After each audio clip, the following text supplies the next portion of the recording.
పాంచ్ పటాకా పేలింది. కేంద్రంలో అధికారులు బీజేపీకి, కుదేలైన కామ్రేడ్లకు, ఆసక్తిగా ఎదురుచూస్తున్న అమ్మకు, ధీమాతో ఉన్న మమతకు సంతోషాన్ని పంచాయి. ఎన్నికల్లో నష్టపోయింది ఎవరయ్యా అంటే దిక్కు తోచని స్థితిలో ఉన్న కాంగ్రెస్. అయితే పుదుచ్చేరిలో విజయం సాధించి కాంగ్రెస్ కూడా కన్సలేషన్ ప్రైజ్ సాధించింది.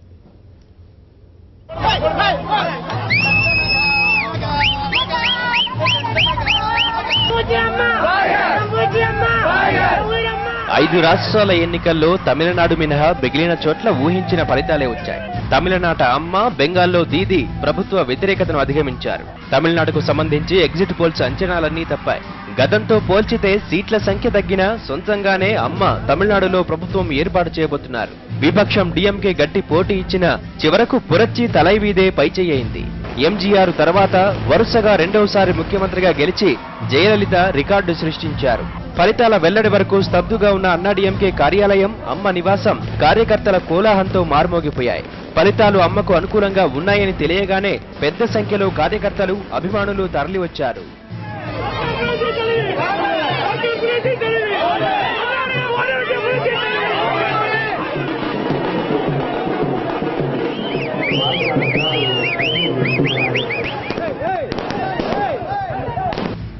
ప్రభుత్వ వ్యతిరేకత బెంగాల్లో ఏమాత్రమూ కనిపించలేదు. శారద, నారద ఆరోపణలు దీదీ మమతపై ఎటువంటి ప్రభావం చూపలేదు. దాదాపు 45% ఓట్ షేర్తో మమత బెంగాల్లో విజయ దుందుభి మోగించారు.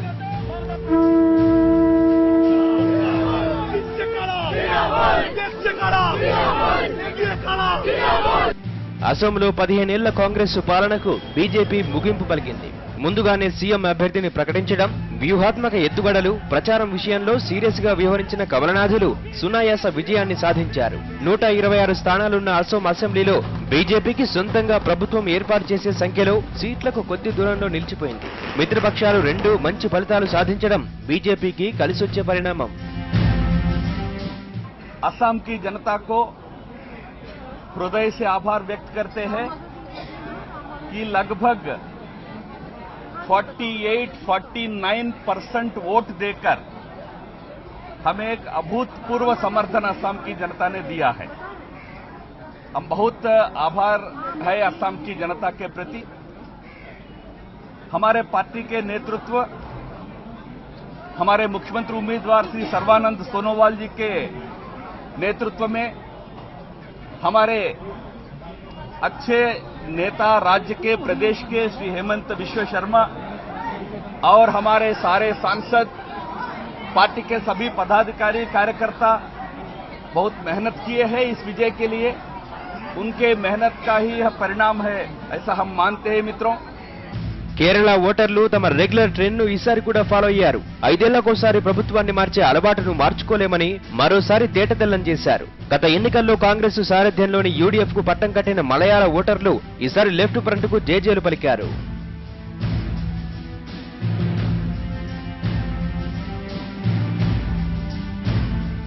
ఇక రెండు రాష్ట్రాల్లో అధికారం కోల్పోయిన కాంగ్రెస్ కు పుదుచ్చేరిలో గెలుపు ద్వారా కన్సోలేషన్ ప్రైజ్ సాధించింది.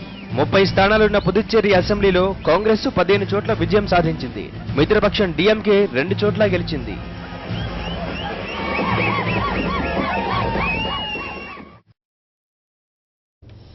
Back to fourth estate. So మొత్తానికి పాంచ్ పటాకా పేలింది. కేంద్రంలో అధికారంలో బీజేపీకి, ఇటు కామ్రేడ్లకి, మరోవైపు తమిళనాడు రిజల్ట్స్ చూసుకుంటే కొంచెం భిన్నంగా వచ్చాయి. మిగతా అంతా అనుకున్నట్టే వచ్చాయి. ముందుగా అస్సాం గురించి మాట్లాడితే ఏ విధంగా విశ్లేషిస్తారు? 15 ఏళ్ల ఏకఛత్రాధిపత్యం కాంగ్రెస్ కుదేలైన పరిస్థితి కనిపిస్తోంది. సో ముఖ్య కారణం ఏమని విశ్లేషిస్తారు? 15 ఏళ్లే. ఇప్పుడు ఎవరైనా సరే 15 ఏళ్ళు సుదీర్ఘ, అది ఆ రికార్డు కూడా చెప్పుకోవాలి కదండి. పాపం ఓడిపోయినా 15 ఏళ్ల పాటు ఒక పార్టీ అక్కడ అధికారంలో ఉందంటే ఏదో చూసే కూర్చోబెట్టుకుని నెత్తిన పెట్టుకుని ఉంటారు కదా. ఆ నెత్తి మించి దించడానికి కారణం కూడా 15 ఏళ్లే.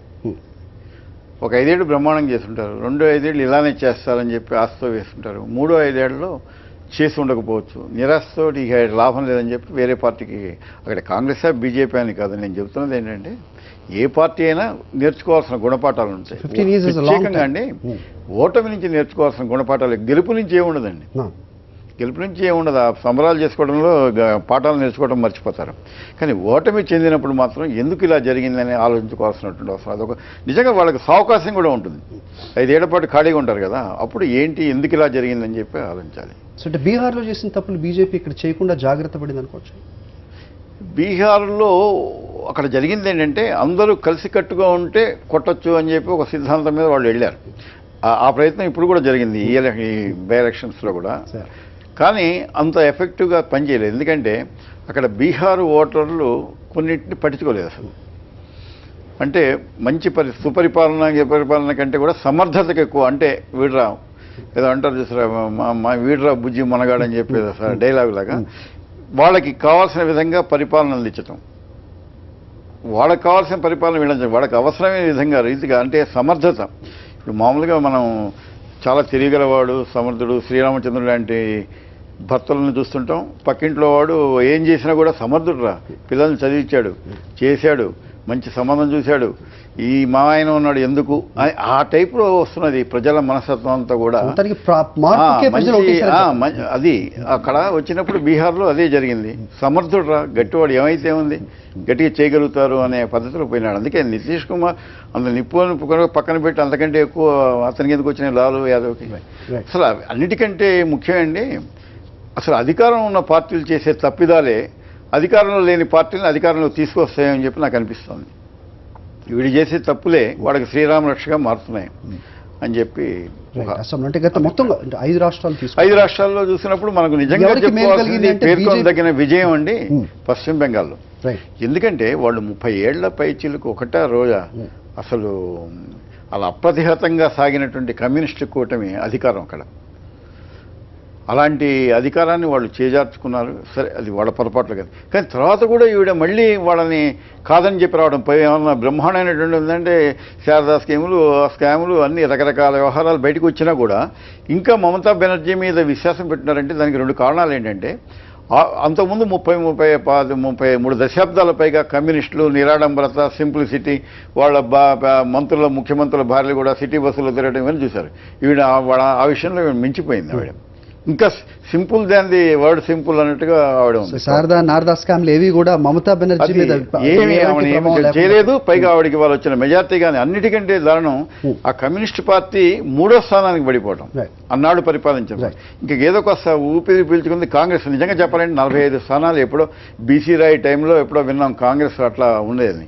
దానికి పాత శోభ వచ్చిందని చెప్పలేం కానీ 45 స్థానాలుగా బెంగాల్లో గెలుచుకోవటం అనేది కొంచెం ఊరట చెందే విషయం అంటారు. సార్ రఘునందన్ గారు మీరు చెప్పండి సార్.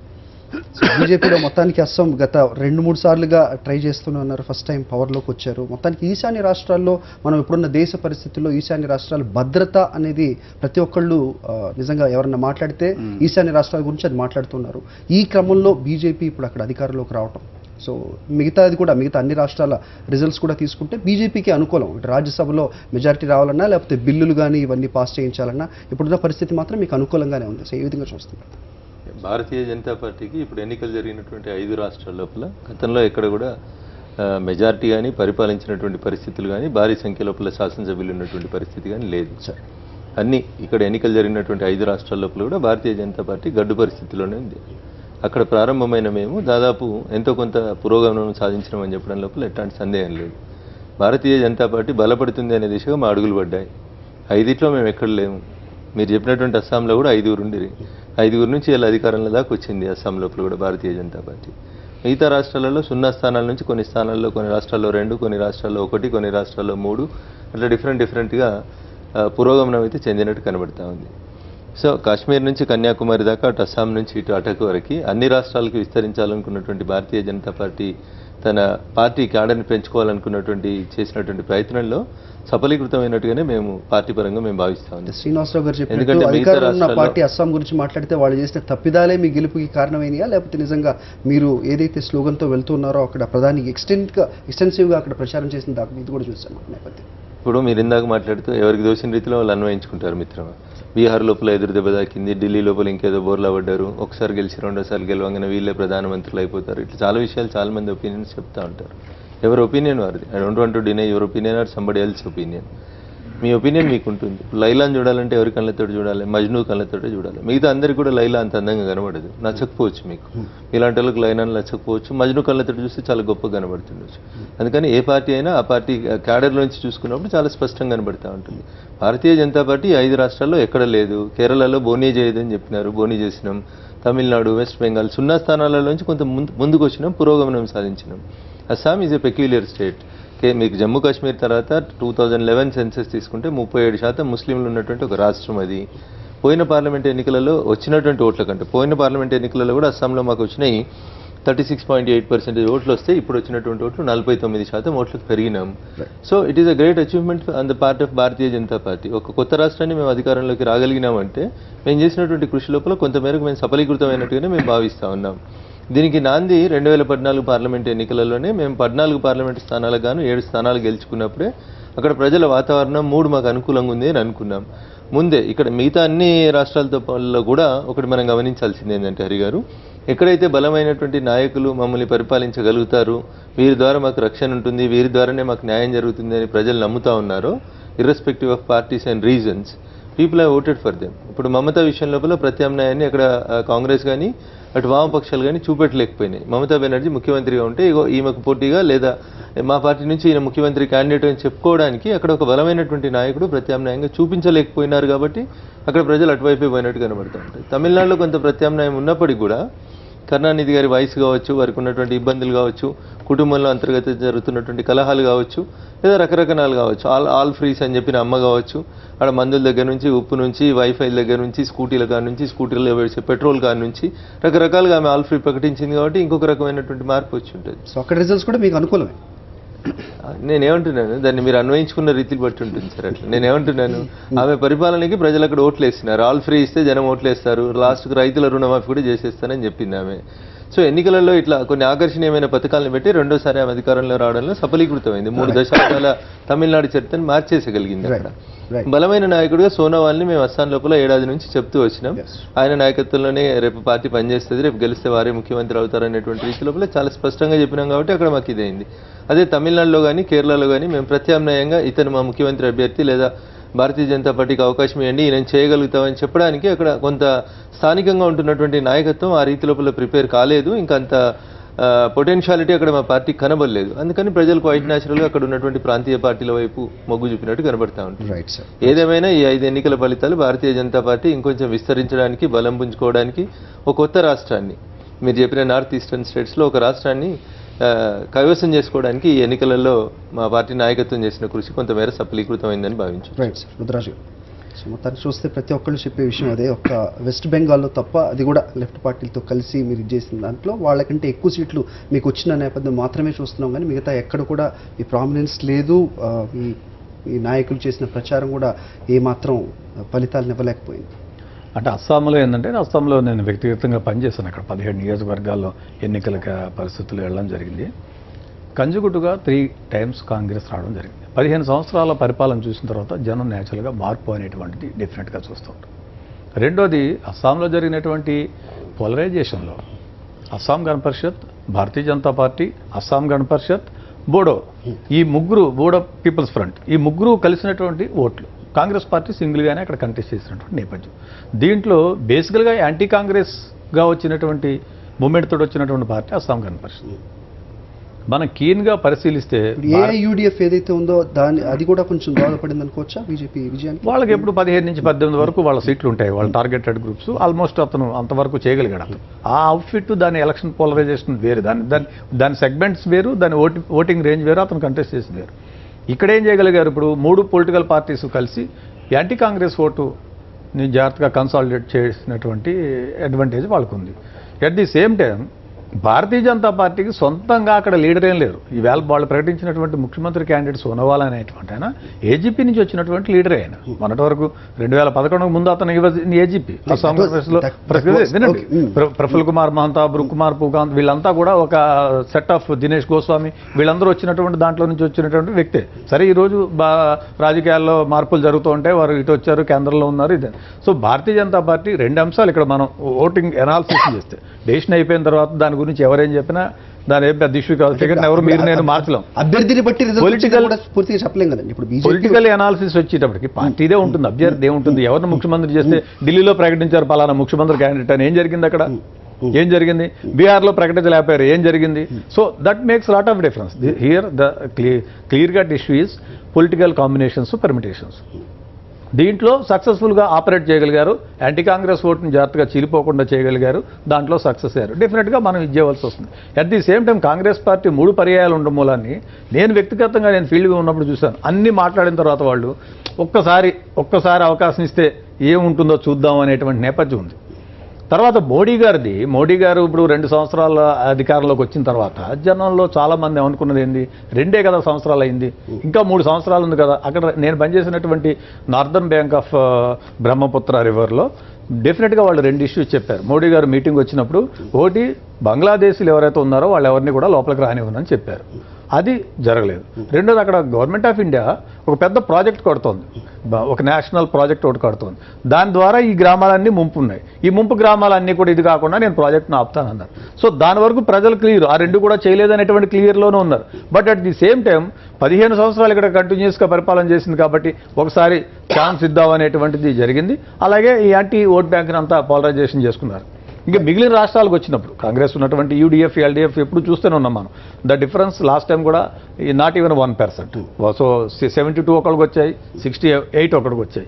ఈ నేపథ్యంలో ఈసారి ఫర్ వేరియస్ రీజన్స్ కొంచెం ఎక్కువ గ్యాప్ ఉన్నటువంటి మాట వాస్తవం. ఎందుకంటే ఇంకా పర్సంటేజెస్ ఆఫ్ ఇది నేను ఇది చేయలేదు కానీ మోర్ దాన్ 4 to 5% అని అంటున్నారు.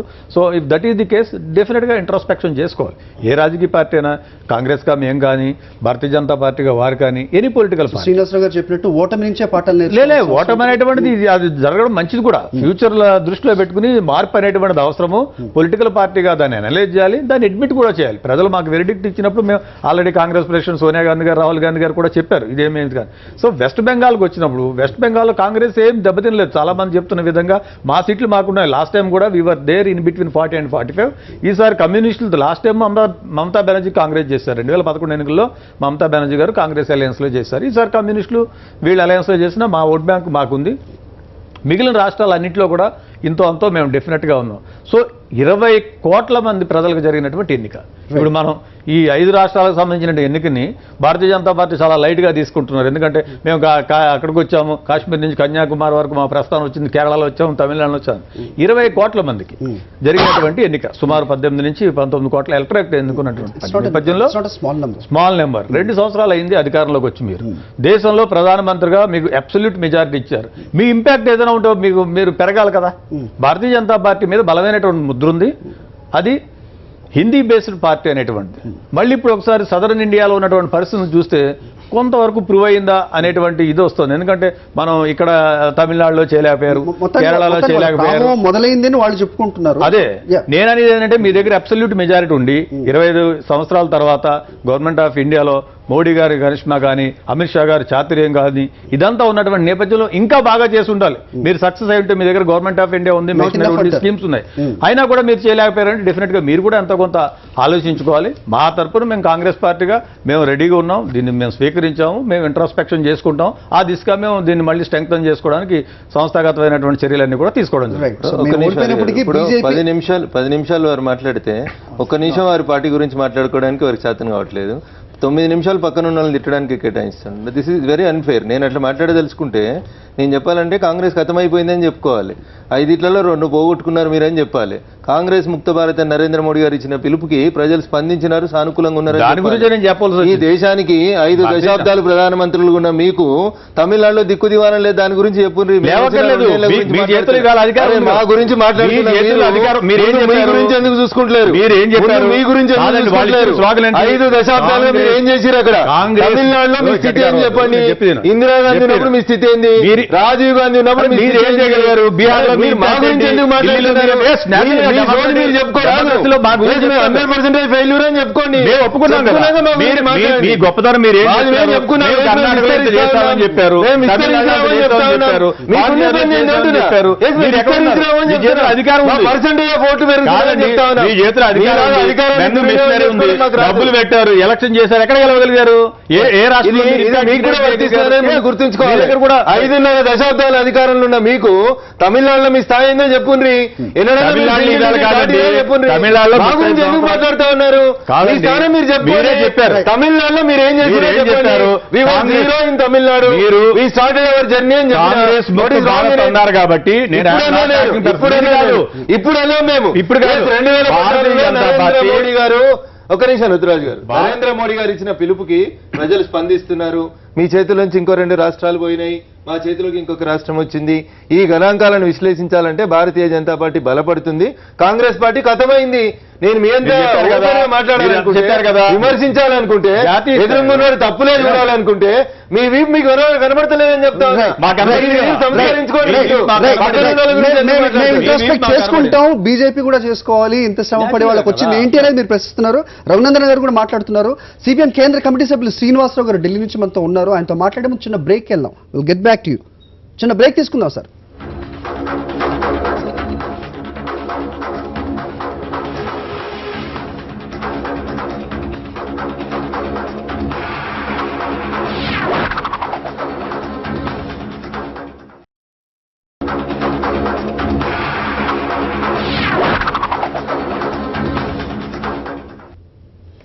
Welcome back to fourth state. ఇక 5 రాష్ట్రాల ఎన్నికల ఫలితాలు వచ్చాయి. ఏ పార్టీకి సంతోషాన్ని పంచాయి, ఎవరిలో నిరాశ నింపాయి, దీని గురించే మాట్లాడుతున్నాం. మనతో ఉన్నారు బండారు శ్రీనివాసరావు గారు, అలాగే రఘునందన్ రావు గారు, ఇటు గిడుగు రుద్రరాజు గారు ఉన్నారు. అటు సిపిఎం కేంద్ర కమిటీ సభ్యులు శ్రీనివాసరావు గారు ఢిల్లీ నుంచి మనతో కనెక్ట్ అవుతారు. నమస్తే అండి శ్రీనివాసరావు గారు.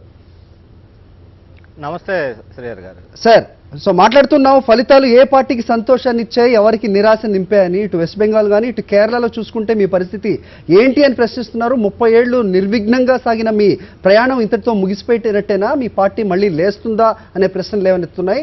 అలాగే 2 ద్వంద్వ పద్ధతులు కూడా పాటించారు. అక్కడ వెస్ట్ బెంగాల్లో కాంగ్రెస్తో కలిసి, ఇక్కడ విభేదించి కేరళలో మీరు చేసిన తప్పు అని కూడా చెప్తున్నారు. ఏ విధంగా చూడాల్సిన అవసరం ఉంది ఈ రిజల్ట్స్, మీరేం చెప్తారు? యాక్చువల్గా 2014 ఎన్నికల తర్వాత కేరళలో ఈరోజు సాధించినటువంటి విజయం చాలా సిగ్నిఫికెంట్ విజయం, అందులో ఏం సందేహం లేదు. అంటే మార్జిన్ యూడీఎఫ్ ఎల్డీఎఫ్కి మధ్య మార్జిన్ కూడా చాలా ఎక్కువగా ఉంది. ఈసారి 92 స్థానాలతోటి ఒక ముఖ్యమైనటువంటి విజయం సాధించాం. అంటే కమ్యూనిస్ట్ పార్టీలకు ఎక్కడా లేదు విజయం అనేటువంటి ఆ వైపుగా ప్రచారం సాగిస్తున్నటువంటి స్థితిలో బెంగాల్ని తిరిగి కైవసం చేసుకోవటం, కేరళని తిరిగి కైవసం చేసుకోవటం అనేది చాలా ముఖ్యమైనటువంటి పరిణామం కింద మేము భావిస్తున్నాం. కానీ అదే సమయంలో బెంగాల్లో ఈరోజు మేము మళ్ళీ తిరిగి అధికారంలోకి వస్తామనే ఎక్స్పెక్టేషన్ మాకేం లేదు. పోయినసారి మీద కొంచెం బెటర్ పొజిషను, ఓటింగ్ కానీ సీట్లు కానీ వస్తాయనుకున్నాం. ఆ విషయంలో మాకు కొంచెం నిరాశ మిగిలింది, అందులో ఏం సందేహం లేదు. దానికి కారణాలు కూడా పరిశీలించుకుంటాం. ఒకసారి ఓడిపోగానే లేదా 2 సార్లు ఓడిపోగానే, 34 ఏళ్ళు అధికారంలో ఉన్నటువంటి పార్టీ 2 సార్లు ఓడిపోగానే మొత్తం అంతా ఎత్తేసుకొని పోతుంది అని చెప్పి అనుకోవటం కూడా అది ఫార్ఫెచ్డ్ అంచనా అవుతుంది. ఎందుకంటే గతంలో మన దేశ పార్లమెంటరీ చరిత్రలో బీజేపీ 2 సీట్లకే వచ్చి మొత్తం అసలు అడ్రస్ లేకుండా పోయిన పరిస్థితి వచ్చింది, మరలా తిరిగి పుంజుకుంది. మోడీ రాకముందు బాగా చతికిల పడిపోయింది, మరలా మోడీ వచ్చిన తర్వాత కొంత పుంజుకుంది. కాంగ్రెస్ కూడా గతంలో ఎమర్జెన్సీ తర్వాత చతికిల పడింది అనుకున్నాం, ఇక కాంగ్రెస్ శకం పోయింది అనుకున్నాం, కానీ కాంగ్రెస్ కంటిన్యూ అవుతుంది. దేశ రాజకీయాల్లో ఒక పార్టీ కింద పడిపోవటం, మరలా లేయటం, పుంజుకోవటం ఇది సహజమైన స్థితి. అందులో కమ్యూనిస్ట్ ఉద్యమానికి ఇదేమీ అసాధారణమైన విషయం ఏం కాదు. బెంగాల్లో ఈరోజు దెబ్బతిన్నాము, దీన్ని ఖచ్చితంగా మేము పునరాలోచన చేసుకోవాలి, పునఃపరిశీలన చేసుకోవాలి. కానీ దీని అర్థం మొత్తం బెంగాల్లో ఇక కమ్యూనిస్ట్ పార్టీ లేచిపోతుంది, పూర్తిగా ఇక అడ్రస్ లేకుండా పోతుంది అనుకుంటే మాత్రం అది సంకలు గుద్దుకోవచ్చు ఎవరైనా మాట చెప్పు, కానీ అది అసాధ్యం. అందులో బెంగాల్లో మంచి ట్రెడిషన్స్ ఉన్న, కమ్యూనిస్ట్ ట్రెడిషన్ ఉన్నటువంటి రాష్ట్రం తిరిగి పునరుజ్జీవం చేసుకోగలం అనేటువంటి కాన్ఫిడెన్స్ మాకు ఉంది. అయితే రెండోసారి అలాగే ప్రతిపక్షాలు చేసిన ఏ ఒక్క ఆరోపణ కూడా ఎలాంటి ప్రభావం చూపించలేకపోయాయి. రిజల్ట్స్ లో కూడా కాంగ్రెస్ కే మీకంటే ఎక్కువ సీట్లు. కేంద్ర కమిటీ మా పార్టీ విధానం కూడా కాదు, అక్కడ లోకల్ పరిస్థితులను బట్టి అక్కడ పార్టీ నిర్ణయం తీసుకుంది. ఇప్పుడు దాన్ని మేము పరిశీలిస్తాము. రేపు కేంద్ర కమిటీ నిర్ణయం సమావేశాల తర్వాత బీజేపీ కాంగ్రెస్తో కలవటం తప్ప రైటా మేము ఖచ్చితంగా నిర్ణయం తీసుకుని దాని మీద ఒక నిర్ణయానికి వస్తాం. నేను ఇప్పుడు అది సరైనదని చెప్పడం లేదు, అదే లోకల్గా వాళ్ళు తీసుకున్నటువంటి నిర్ణయం. ఆ అనుభవాలను కూడా తీసుకొని దీని మీద కేంద్ర కమిటీ ఒక స్పష్టమైన నిర్ణయం చేస్తుంది. మా అఖిల భారత మహాసభ కానీ కేంద్ర కమిటీ కానీ కాంగ్రెస్తో కలవకూడదు అని నిర్ణయం చేసుకున్నాం. అదే నిర్ణయాన్ని మేము కట్టుబడి ఉన్నాం, దాన్ని అమలు చేస్తాం. ఈరోజు కేరళలో అయినా ఇతర రాష్ట్రాల్లో అయినా అదే మాకు పార్టీ స్వతంత్రంగా ఎదగాలి, స్వతంత్రంగా ముందుకు పోవాలి అనేటువంటిది మా నిర్ణయం. ఇప్పుడు దాన్ని రాబోయే కాలంలో ఖచ్చితంగా అనుసరిస్తాం. శ్రీనివాసరావు గారు ముఖ్యంగా చెప్పండి. సో ఈ ద్వంద్వ పద్ధతి ప్రతి ఒక్కళ్ళు కూడా క్వశ్చన్ చేసేది ఇదే, ఒక రాష్ట్రంలో ఒకలా ఇంకో రాష్ట్రంలో ఇంకోలాగా. మరోవైపు కేంద్రంలో ఏదైతే ప్రభుత్వం ఉందో దానికి రాష్ట్రంలో గెలిచిన ప్రభుత్వానికి లేకపోతే రాబోతున్న ప్రభుత్వానికి ఈ రెండింటికి చాలా వ్యత్యాసం ఉంటుంది. రెండింటిని కంపేర్ చేయలేము, వేరువేరుగా చూడాల్సిన అవసరం ఏముంది అంటుంటారు. ఒక రాష్ట్రంలో ఒకలాగా ఇంకో రాష్ట్రం ఇంకొకలాగా వదిలిపెట్టండి. ఒక నియోజకవర్గంలో ఒకలాగా ఇంకో నియోజకవర్గంలో మరోలాగా. It has become very common in politics. Paleru చూసాం కదా. కాబట్టి అక్కడ ఇవన్నీ ఏంటంటే ఒకటండి, మనం అవునన్నా కాదన్నా ఒక 40 ఏళ్ళు ఫీల్డ్లో ఉన్నప్పుడు ఒక మాట చెప్పగలుగుతుంది ఏంటంటే అన్ని పార్టీలకి సిద్ధాంతాలు ఉంటాయండి. కాస్త పురుషులందు పుణ్య పురుషులు వేరేలాగా రెండు పార్టీలు వాళ్ళిద్దరికీ ఒకళ్ళకొకళ్ళు ఉత్తర ధ్రువం దక్షిణ ధ్రువం, కానీ కాంగ్రెస్ పార్టీ భారతీయ జనతా పార్టీ రెండింటికి కాస్త సిద్ధాంత ప్రాతిపదిక ఎక్కువ. అది మనం ఒప్పుకోవాల్సిన సిద్ధాంతం. అది అంటే కాంగ్రెస్ లేదా అంటే కాంగ్రెస్కి ఉన్నాయి, అన్ని పార్టీలకు ఉంటాయని చెప్పి మొదలుపెట్టాను. వీళ్ళకి ఇంకా బాగా నిలకడగా ఉంటారు, నిబద్ధతతో ఉంటారని చెప్పి పార్టీలు. అది మనకు వెరితనంలాగా అనిపించవచ్చు, లేకపోతే మొండితనంలాగా అనిపించవచ్చు వాళ్ళు, కానీ వాళ్ళకు ఒక పాలసీ పెట్టుకొని పోతారు. అధిష్టానాలు అన్ని పార్టీలకు ఉన్న వీళ్ళ అధిష్టానాలు కాస్త స్ట్రాంగ్. భారతీయ జనతా పార్టీకి ఉన్న దీనికి కాంగ్రెస్ కూడా అలాంటిదే అనుకోండి. అయితే ఇక్కడ ఎలా వచ్చిందంటే కేంద్ర కమిటీ నిర్ణయాన్ని కాదని పశ్చిమ బెంగాల్ కమిటీ వేరే రకంగా ఆలోచించింది. First time in the history of బహుశా కమ్యూనిస్ట్ వామపక్షాల్లో ఇది మొదటిసారి నేను వినటం కూడా. వాళ్ళు ఎప్పుడూ అసలు గీత ఏమంటారు చూసారా, గీత గీస్తే అది దాటే సమస్య లేదు, అంత నిబద్ధతతో ఉండే పార్టీ అది. అలాంటిది వాళ్ళు మొట్టమొదటిసారి మరి ఫెడరల్ సెటప్ సిద్ధాంతం కింద స్వేచ్ఛ ఇచ్చారో ఏంటో తెలియదు, కానీ అది వాళ్ళ మీద బాగా ఎఫెక్ట్ ఇచ్చిందనే చెబుతున్నారు. ఇవాళ మనం పూర్తి వివరాలు మనకు కూడా తెలియదు బెంగాల్ గురించి, కానీ అది కమ్యూనిస్ట్ పార్టీ నాయకులు కూడా ఇది ఏమన్నా మనం పొరపాటు చేసామని. ఒకప్పుడు జ్యోతిబసు గారు ప్రధానమంత్రి పదవిని కాదన్నప్పుడు ఈ చారిత్రక తప్పిదం అని ఒక కామెంటు, అలాంటి హాస్యక్తులు కూడా వచ్చినాయి. అట్నే పశ్చిమ బెంగాల్లో జరిగింది కూడా ఏమన్నా ఇలాంటి చారిత్రక తప్పిదమా అనేది వాళ్ళు ఆలోచించుకోవాలి.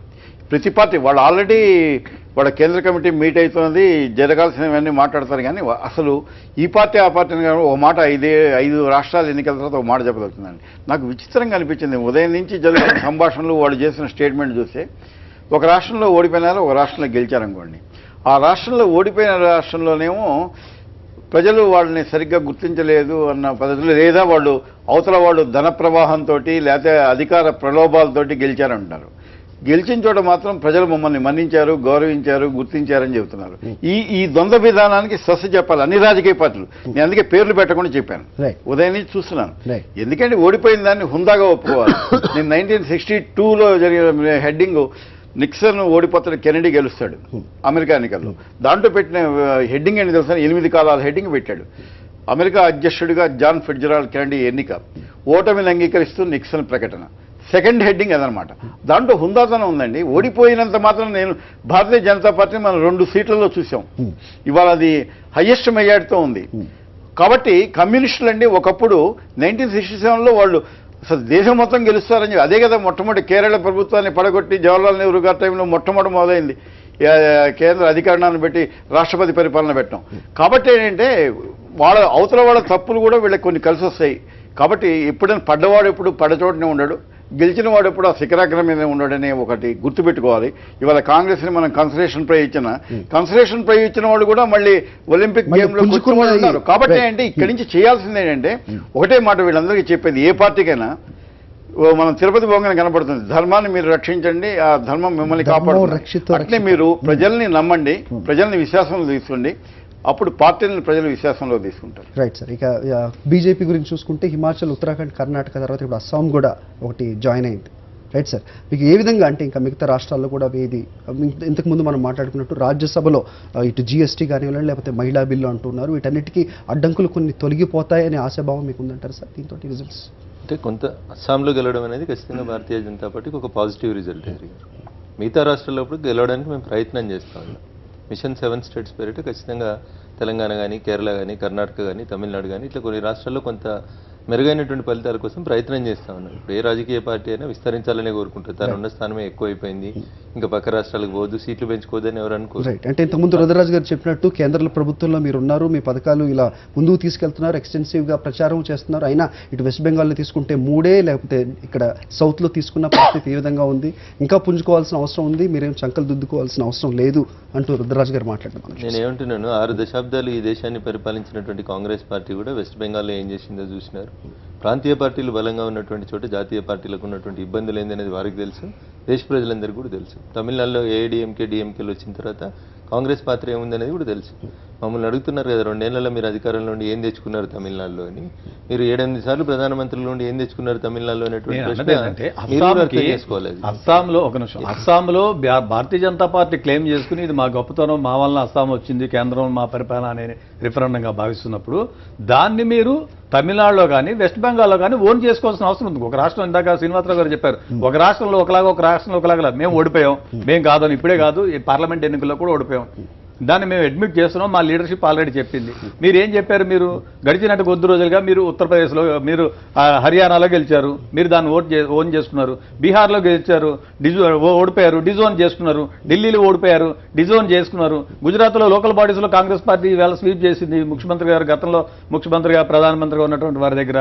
మధ్యప్రదేశ్లో ఇటీవల జరిగింది లోకల్ బాడీస్ ఎన్నికల్లో కాంగ్రెస్ స్వీప్ చేసింది. నిన్నగాక మొన్న Delhi corporation, municipal corporation of ఢిల్లీకి జరిగిన ఎన్నికల్లో 5 ఆప్కి వస్తే 5 కాంగ్రెస్ పార్టీకి వస్తే 3 భారతీయ జనతా పార్టీకి వచ్చాయి. సో నేషనల్ లెవెల్గా ఉన్నటువంటి ట్రెండ్స్లో మీరు అస్సాంని ఓన్ చేసుకుని అస్సాం మా ప్రతిభ వలన మా గవర్నెన్స్ మీద గెలిచిందని చెప్పి నేషనల్ లీడర్షిప్ చెప్పినప్పుడు why can't it be in West Bengal, Tamil Nadu, other states కూడా నేచురల్గా చూడాలి. దాని గురించి మీరు జస్టిఫికేషన్ చేసి చెప్పమని చెప్పి నేను అడిగాను, అంతకన్నా ఏం కాదు. ఇప్పుడు మీ పార్టీ గురించి మీరు ఎంతైనా చెప్పుకొని మాకేం అభ్యంతరం లేదు. మమ్మల్ని విమర్శిస్తున్నప్పుడు ఖచ్చితంగా మేము కూడా మిమ్మల్ని విమర్శించాల్సి వస్తుంది అనేది నేను వారికి చెప్తున్నటువంటి విషయం. మమ్మల్ని అడిగే కంటే ముందు ఈ దేశాన్ని 5 ఏళ్ళు గొప్పగా పరిపాలించడం అని చెప్పిన మీరు అదే వెస్ట్ బెంగాల్ ఏం చేసిరు అని అడుగుతా ఉన్నా. ఎందుకు చేయలేకపోయినారు అనే దానికి నేను చెప్తా చేయలేకపోయామని ఓడిపోయాం కదా, మీరు చేయలేరు కాబట్టి ఊరుకోండి. మీరు చేయగలిగారు కదా 2 సంవత్సరాలు మీరు ఏం చేశారని చెప్పండి. చేస్తున్నారు, చేసింది ఏం చెప్పారని చెప్పండి. అదే చేస్తా ఉన్నా. చెప్పండి. ఇప్పుడు సింగిల్ డిజిట్స్ కి మీరు మిమ్మల్ని ఏం కాదము, మేము సింగిల్ డిజిట్ కి వచ్చాము, మేము కాదనడానికి ఇది అవుతాము. చెప్పండి 2 సంవత్సరాల్లో మీరు ఏమన్నారు, మీరు 1, 2, 3 మీ ఫ్లాగ్షిప్ ప్రోగ్రామ్స్ ఏమేమి చెప్పారు? ఎందుకు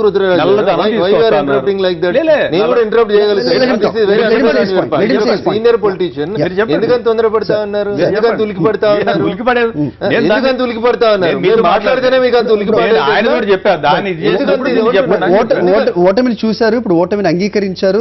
సో దానికి ఆయన ఆబ్వియస్ గా స్పందిస్తూ ఉన్నారు. సో మీ పాయింట్ చెప్పండి, దానికి ఆయన చెప్తారు. ఇప్పుడు కాంగ్రెస్ పార్టీ ఓటమికి అంతర్మదనం చెందితే చెందనియండి, పోస్ట్ మార్టం చేసుకుంటే చేసుకోనియండి, ప్రచారానికి రాకుండా దుప్పటి కప్పుకున్న పడుకున్నాం ఎందుకనేది పరిశీలించుకోమనండి, అవి చేసుకోమనండి. మీరు ఒకటనే నా నోటితో 4 మాటలు పడాలనుకుంటే పడండి, నాకేం అభ్యంతరం లేదు, నాకేం ఇబ్బంది లేదు. సరే చాలా 4 స్టేట్లో రన్నింగ్ కామెంటరీ మరి వాస్తవాలు మాట్లాడితే ఎందుకంత ఉలికొస్తుంది? మీరు మాట్లాడితే మేము వినాలి, మేము మాట్లాడితే మీరు వినాలి. ప్రచారం చేయడానికి కూడా రావడానికి చేత కాకుండా పోయింది మీ జాతీయ నాయకత్వం. దాని మీద మీ మోడీ గారు ట్వీట్ చేశారు, దానికి ఎందుకు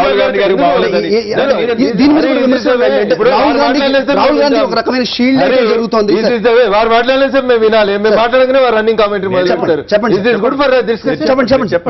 మొత్తం వారే మాట్లాడాలంటే మాట్లాడి చెప్పండి. ఎందుకంత తొందర? 2 సంవత్సరాల్లోనే ఎందుకంత ఉలికిపడతా ఉన్నారు? 2 సంవత్సరాల్లో మీరు అంత బేసే పోగొట్టుకుంటున్నారు. 2 సంవత్సరాల్లో మేము ఏం చేయకపోతే మీకు బేస్ రావాలి, మీకు ఉన్నదంతా పోతూనే ఉంది. దాని గురించి ఆత్మ పరిశీలన చేసుకోండి.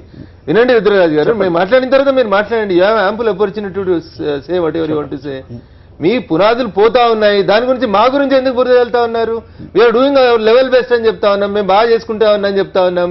ఢిల్లీలో పార్లమెంట్ ఎన్నికలలోకి వచ్చిన దానికంటే కేజ్రీవాల్ గారు గెలిచిన ఎన్నికలలో మాకు ఇంకా ఎక్కువ శాతం ఓట్లు వచ్చినాయి, అయినా సీట్లు రాలేదు. అర్థమెటిక్స్ లో ఎప్పుడు 1+1 2 కాదు, రాజకీయాలు సంథింగ్ డిఫరెంట్ ఉంటాయి. ఆ పరిస్థితులలో మీరు లూజ్ అయింది, వాళ్ళ గెయిన్ అయింది ఆప్కి. అది చెప్పుకోవడానికి మీకు ఇష్టం లేదు. నరేంద్ర మోడీ గారికి చెక్ పెట్టడానికి మీరు బీహార్లో కాంగ్రెస్, ఢిల్లీలో తోక పార్టీగా ఇంకొక 3rd పార్టీకి మేము 3వ స్థానం కాదు 5వ స్థానానికి పోయినా సరే ఇంకొక ఆయనను గెలిపిస్తామని మీరే దిగజార్చుకున్నారు. మిమ్మల్ని మీరు ఎలా లెక్కలు అడుగుతున్నారు మమ్మల్ని. రాహుల్ గాంధీ గారు గెలిచినటువంటి కాన్స్టిట్యున్సీలో ఏమేమి ఓడిపోయినారో చూడండి. లోకల్ బాడీ ఎన్నికలకి, ఉప ఎన్నికలకి, ఇంకో ఎన్నికలకి, రాష్ట్ర ఎన్నికలకి, ఇంకో రాష్ట్ర ఎన్నికలకి ఏం పొంతనుండేనండి. ప్రధానమంత్రి పార్లమెంట్ సభ్యుడు మీరు చెప్పారు. లోకల్ బాడీ ఎన్నికలలో రకరకాలైనటువంటి ఈక్వేషన్స్ ఉంటాయి. మీరు ఇట్లా రన్నింగ్ గోల చేసుకొని ఇంకా చేయలేని కూడా చేస్తామని చెప్పుకుంటే పడుకున్నారంటేనే మీకు అంత వచ్చిందని చెప్పి దుప్పటి కప్పుకొని పడుకున్నారు. ఎన్నికల ప్రచారానికి వస్తే ఇబ్బంది అవుతుందని మీరే ప్రచారానికే రాలేదు. బీజేపీ అస్సాంలో గెలవడం నేను మళ్ళీ చెప్తా ఉన్నాను. మేము గెలిచిందని మేము గొప్పగా చెప్పుకుంటున్నాం. దాంట్లో కూడా మీరు తప్పు పడితే రాజస్థాన్ వస్తుంది, దాంట్లో ఏం జరుగుతుందో చూద్దాం అంటున్నారు. చూద్దాం. Right. Let's go for another short break. We'll be back. Let's go for another break.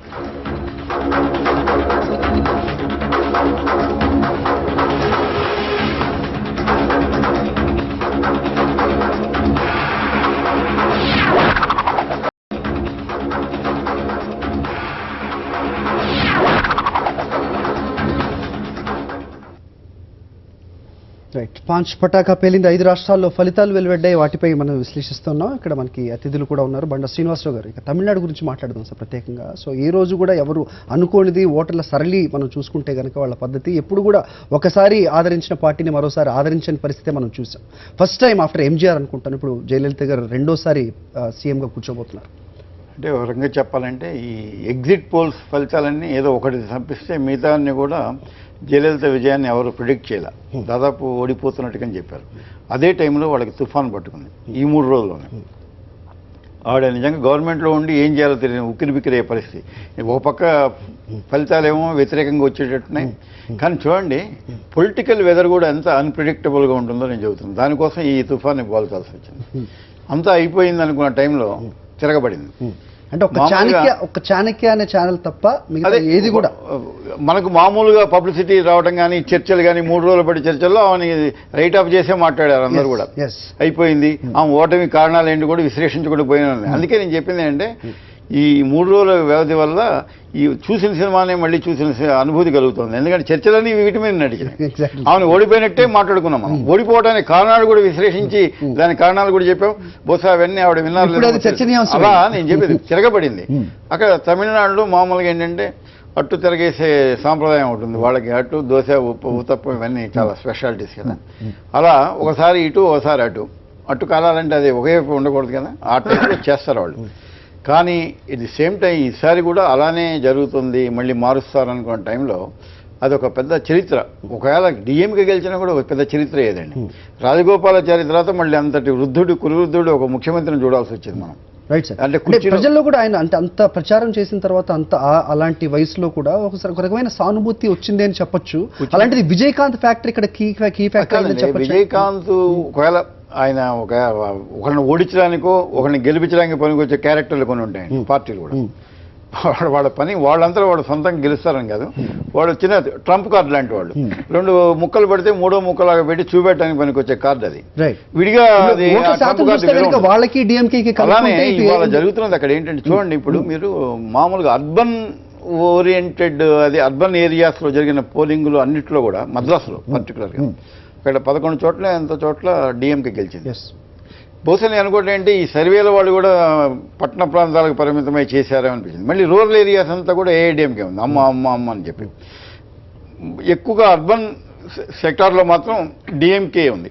తర్వాత వాళ్ళకి దాదాపు 32-34 సీట్లు తేడా కూడా ఉంది. గణనీయంగానే ఉన్నట్టు లెక్క. ఒక రకంగా చెప్పాలంటే ఓడిపోయినాను అన్న భావనలో ఉన్నప్పుడు అసలు మామూలుగా గెలవటంలోనే ఒక థ్రిల్ ఉంది. ఓడిపోయినా అనుకున్న సమయంలో వచ్చిన విజయం ఇది. ఇంకా దీంట్లో కాస్త ఎక్కువ థ్రిల్ ఉంటుంది. రైట్. 134 సీట్లు ఏకంగా సార్. సో రఘునందన్ గారు విజువల్స్ అయితే మనం ఊహించలేము సార్. ఇప్పుడు మీరు చూపిస్తున్న విజువల్స్ అయితే అంత బాధాకరం, కొంచెం ఇబ్బందికరమైనటువంటి పరిస్థితిని గమనంలోకి తీసుకొచ్చారు. ప్రజాస్వామ్య దేశాలలో అక్కడ జరుగుతున్న మీరు ఇందాక చూపించిన విజువల్స్ అయితే డెమోక్రసీకి అయితే మంచిగా వారి కదా, ఇర్రెస్పెక్టివ్ ఆఫ్ పొలిటికల్ పార్టీస్. అట్లాంటి తెలుగు రాష్ట్రాల్లో కానీ ఇంకే రాష్ట్రంలో కానీ ఇంకా బాగా అభివృద్ధి చెందుతున్న దేశంలో 21వ శతాబ్దంలోకి వస్తున్న ప్రస్తుత తరుణంలో కూడా అక్కడ విజువల్స్ చూస్తేనైతే నిజంగా బాధాకరమైనటువంటి విషయమే అది. తమిళనాడు ఓటర్లకి నిజంగా మరి దాన్ని ఏమన్నంటే ఇప్పుడు ఏమైందంటే ప్రజలు వేసిన ఓట్లను మీరు ఇట్లా మాట్లాడారు అట్లా మాట్లాడారు అనేటువంటి మాట వస్తుంది, కానీ అదైతే కొంచెం ఇబ్బందికరమైనటువంటి సిచ్యువేషన్. సో గెలుపు అనేది మీరు ఇందాకే అన్నట్టు అక్కడ ఏం జరిగిందంటే నాకు అర్థమైన కాడికి ఎలక్షన్ ఎగ్జిట్ పోల్ సర్వే రోజు ఏం జరిగిందంటే అందరూ 3 గంటల వరకే సర్వేలు చేసుకొని 5 గంటలకి పోలింగ్ ముగియగానే మనం వెంటనే అందరికంటే ఒకరికంటే ఒకరు ముందు చెప్పాలనేటువంటి తపనలో హరి గారు ఏదో బహుశా వర్షం కూడా తోడైంది కాబట్టి 3 గంటలకే కంక్లూడ్ చేసినట్టు కనబడింది. కానీ యాక్చువల్గా పోలింగ్ తర్వాత 7:30 వరకు ఎక్స్టెండ్ అయింది. ఆ 4.5 అవర్స్లో జరిగినటువంటి పోలింగ్ సరళిని పరిశీలించడానికి మన మీడియా మిత్రులకు అక్కడ అవకాశం లేకపోయిందేమో, అందుకనే అంచనాలు ఏమన్నా పొరపాటు జరిగినాయో నాకు అనిపించింది. లేట్ నైట్ ప్రకటించినటువంటి సర్వేలు మీరు ఇందాకన్నా సి ఓటర్ సర్వే కానీ తమిళనాడు లోకల్ ఛానల్స్ కానీ అన్ని కూడా జయలలిత గారే గెలుస్తారని చెప్పి సన్ టీవీ అట్లాంటివన్నీ చెప్తూ వచ్చినాయి సార్. అక్కడ అంటే అక్కడ కొంచెం మన జర్నలిస్ట్ మిత్రులే కొంచెం ఏమన్నా ఆ వర్షం వల్ల సరిగా అత్యుత్సాహం నేను అనలేను, కానీ ఆ రోజంతా రెయినీ ఉండడం వల్ల ఏమన్నా సరిగా పోలేకపోయినారేమో, తొందరగా కన్క్లూడ్ చేసుకుని వచ్చి జనరల్ గా 1984 నుంచి ఎప్పుడు కూడా ఒకసారి గెలిచిన వాళ్ళు రెండోసారి గెలవలేదు కదా, అదే ఫలితం వస్తుందని ఏమైనా చెప్పేసినారేమో అనేది నాకు అనిపించింది. కానీ రుద్రరాజు గారు, సో మీరు చేసిన ప్రయత్నాలు తమిళనాడు గురించి పర్టికులర్ గా మాట్లాడుకుంటే బేసికల్గా తమిళనాడులో జరిగినటువంటి నేపథ్యం ఏంటంటే ఎవరైతే విజయకాంత్ అనేటువంటి ఫ్యాక్ట్ ఉందో అతనికి ఉన్న బలం కన్నా ఎక్కువ ఊహించుకున్నాడు. ఏదైనా ఒక రాజకీయ పార్టీతో చేరుంటే అతను అలయన్సెస్ లో వర్కౌట్ చేశాడు. ఈ పర్టికులర్ ఎన్నికల్లో మనం వారిని చూసినప్పుడు స్పాయిలర్ గా ఉపయోగించాడు. డిఎంకే కొంతమంది వేరే కంటితో కూడా చూస్తున్నారు. గతంలో జయలలితతో కలిసి ఉన్న వాళ్ళు ఇప్పుడు విడిపోయి ఒక రకంగా జయలలితకు విజయాన్ని చేకూర్చడంలో బాగా దోహదపడ్డారు, రకంగానే ఆపరేట్ చేశారు అని అంటున్నారు. బట్ ఏ రాజకీయ నాయకుడైనా కూడా అతను స్కిన్ స్కేల్ చేసుకోవడానికి ప్రయత్నం చేస్తారు, కానీ ఈ విధంగా ఆల్రెడీ 1-2 times అయిపోయింది అతను. ఇంకా you will be becoming a spent force in the state politics. ఇప్పుడు ఇర్రిలవెంట్ అయిపోతారు కొద్ది రోజులు, ఎందుకంటే it's highly impossible to sustain the political party there. Run చేయలేరు ఇప్పుడు ఉన్నటువంటి నేపథ్యంలో. బట్ ఆయన కొంచెం స్ట్రాటజిక్గా పోయి ఉంటే ఏదైనా అడ్వాంటేజ్ వచ్చి ఉండేది. ఆ విధంగా కాకుండా ఇండిపెండెంట్గా కంటెస్ట్ చేయడం మూలాన ఏమైందంటే ఏదైతే anti incumbency anti government vote ఏదైనా ఉంటుందో దాన్ని కొంత మేరకు తీసుకోవడం మూలాన్ని అడ్వాంటేజ్ మళ్ళీ జయలలిత గారికి వచ్చిందనేది మనం పూర్తిగా రేపు ఓటింగ్ ఇది వచ్చిన తర్వాత చేయొచ్చు. తర్వాత పొలిటికల్ పార్టీ చాలా మంది సర్వేస్లో చెప్పినప్పుడు కూడా చాలా ఇదిగా చెప్పారు. అంటే సర్వేస్ శాంపిలింగ్ చాలా తక్కువ తీసుకోవడం కానీ, లేకపోతే అర్బన్లో చేయడం కానీ, మెయిన్ రోడ్స్ మీదే ఉండడం కానీ ఇటువంటిది కూడా చేస్తుండొచ్చు. బట్ ఏదైనప్పటికీ కూడా ఆమె అబ్సల్యూట్ మెజారిటీ తోటి వచ్చారు. అక్కడ ఓటర్స్ అంతా కూడా రకరకాలుగా ఉంటారు, చాలా more sentimental and emotional. Tamil Nadu southern ఇండియాలోనే ఈ దేశంలోనే సెంటిమెంట్స్కి లేకపోతే ఎమోషన్స్కి మారిపోయినటువంటి ఇది. సో ఆవిడని అరెస్ట్ చేయడం, ఆవిడ ఎన్ని కరప్షన్ ఎలిగేషన్స్ చూడండి, ఇంత ఎలిగేషన్స్ ఉండి ఆమె డైరెక్ట్గా ఒక ముఖ్యమంత్రిగా కోర్టుకి వెళ్ళిన తర్వాత ముఖ్యమంత్రి స్థానం నుంచి డైరెక్ట్గా కోర్టు నుంచి జైలుకి వెళ్ళినటువంటి సంగతి ఆవిడ జీవితంలో. అయినప్పటికీ కూడా సింపతి ఫ్యాక్టర్ అనేటువంటిది, లేడీ సింపతి ఇవన్నీ కూడా కొంత ఉన్నాయి అనేటువంటిది కూడా మనం ఆ యాంగిల్గా కూడా అంటే ఇంకో రకంగా చూస్తే ఎప్పుడు కూడా మొత్తం అంటే రిజల్ట్స్ అన్ని ఒకవైపుకే ఉంటాయి. ఈసారి మాత్రం అలాంటిది లేదు. డిఎంకేకి 98, ఇటు 138. సో ఇది కూడా అంటే చూస్తే మనం కొంచెం వేరియేషన్ అయితే కనిపిస్తుంది. మొత్తానికి జయలలిత అయితే సీఎం అయిపోయారు. సో శ్రీనివాసరావు గారు ఢిల్లీ నుంచి మనం మాట్లాడుతాం. సార్, తమిళనాడు పరిస్థితిని ఏ విధంగా విశ్లేషిస్తారు చెప్పండి సార్. అంటే తమిళనాడులో వివిధ రకాలైనటువంటి ఆస్పెక్ట్స్ ఉన్నాయి, కానీ ప్రధానమైనది ఏంటంటే ఇప్పుడు కేరళ, అస్సాంలో యాంటీ ఎస్టాబ్లిష్మెంట్ ఇది ముందుకు వచ్చినట్టుగా బెంగాల్లో కానీ తమిళనాడులో కానీ యాంటీ ఎస్టాబ్లిష్మెంట్ ముందుకు రాలేదు. అంటే తమిళనాడులో మనకు కనిపిస్తుంది వెల్ఫేర్ మెజర్స్ అనేకం ఆమె తీసుకున్నటువంటి పాజిటివ్ ఆస్పెక్ట్, దాని ఇంపాక్ట్ కనిపిస్తున్నది. అవినీతి అనేది ఉంది, కానీ అవినీతి డిఎంకే కూడా ఉంది. డిఎంకే నాయకులు కూడా జైలుకి వెళ్ళారు, అన్నా డిఎంకే నాయకులు వెళ్ళారు. ప్రజలు కొన్ని సౌకర్యాలు కల్పించారు కాబట్టి అవినీతిని వాళ్ళు ప్రధానమైనటువంటి అంశంగా చూడలేదు. అందువల్ల సానుకూలమైనటువంటి ఓటింగ్ మనం దీన్ని చూసింది. ఆమె ఇచ్చినటువంటి హామీలు కూడా ప్రజలు నమ్మారు. ఇంతకుముందు అమలు జరిపింది కాబట్టి కొన్ని సంక్షేమ కార్యక్రమాలని వీటిని కూడా నమ్మారు. కానీ ఒక్క విషయం ఇక్కడ గమనించాల్సిందంటే మిగతా రాష్ట్రాలకి తమిళనాడుకి ఒక తేడా ఉంది. ఈసారి తమిళనాడులో డబ్బు చాలా విచ్చలవిడిగా ఖర్చు పెట్టారు. అన్నా డిఎంకే ఇద్దరు కూడా పోటీలు పడి విచ్చలవిడిగా ఖర్చు పెట్టారు. దాంతోపాటు ఈ ఇతర అంశాలు, రాజకీయపరమైన అంశాలు, ముఖ్యంగా క్యాస్ట్ అక్కడ ముఖ్యమైన రోల్ ప్లే చేస్తుంది. ఇప్పుడు విజయకాంత్ పథకాలు కూడా ఇక్కడ రోల్ ప్లే చేసేది లేదు. ఎందుకంటే ఈసారి తమిళనాడు రాజకీయాల్లో ఒక ముఖ్యమైన చెప్పండి సార్. డిఎంకే అన్నా డిఎంకే ఇప్పటిదాకా గత 30-40 ఏళ్లలో డిఎంకే అన్నా డిఎంకే మధ్య 2 కూటములు ఉండేవి. ఈసారి 3వ కూటమి పీపుల్స్ వెల్ఫేర్ ఫ్రంట్ వచ్చి ప్రజల ముందు ఇంకొక ఉంది ఆల్టర్నేటివ్ అని చెప్పడానికి ప్రయత్నించారు. వాళ్ళు సక్సెస్ కాలేదు. కానీ ఒక థర్డ్ ఫ్రంట్ అనేది ఒకటి తమిళనాడు రాష్ట్ర రాజకీయాల్లో తీసుకురావటం అనేది ఖచ్చితంగా ఒక రకమైనటువంటి మార్పు. రాబోయే కాలంలో ఇది పుంజుకునే అవకాశం కూడా ఉంది. అందువల్ల ఇప్పటిదాకా అటువంటి ఆల్టర్నేటివ్ లేదు కాబట్టి డిఎంకే కన్నా అన్నాడీఎంకే బెటరు. ఆమె కొన్ని పనులు చేసింది, రాబోయే కాలంలో హామీలు కూడా అమలు